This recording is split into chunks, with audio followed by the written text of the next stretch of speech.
that's people's normal PCs that they would be using. If you access it through your browser, then there's a couple of issues at the moment. One is that a random selection of programs at the moment don't show the iPlayer at all. So basically you go into the page and the player itself, which is a flash, an embedded flash object, ties in with these issues that popped up. But in the past the player itself was nice and accessible. How many of these problems could be put down to problems with the actual screen because the visually impaired people are using? In this case, no.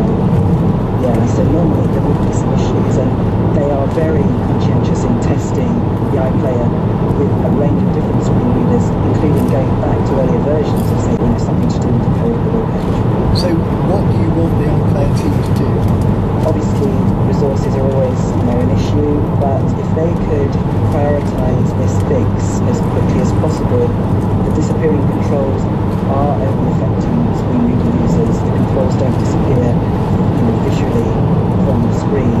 So if they did disappear visually, then I'm sure it would be right at the top of their list. But I'm sure it's... And the Radio Player team's response?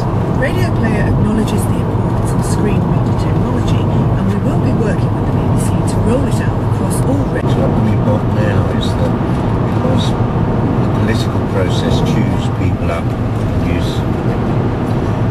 virtually each generation is getting a bit younger and coming in with less experience.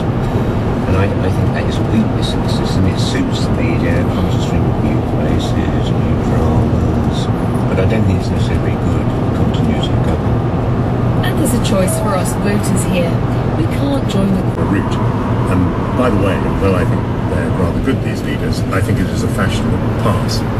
What does this domination of a certain era of politicians all at the top together mean for the rest of us in the years to come? This generation wants to free itself from the constrictions of the past. Generation lives.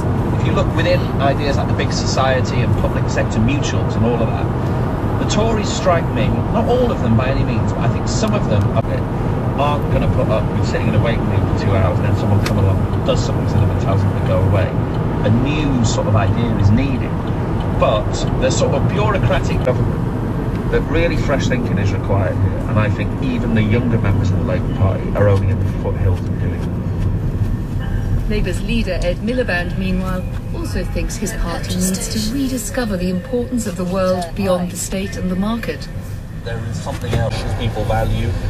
The post office, the high street, the local pub, all of those things really matter to people. And sometimes in government, as enthusiastic advocates of globalization, which would sort of sweep all before it, we somehow seem to that. That is a really important tradition.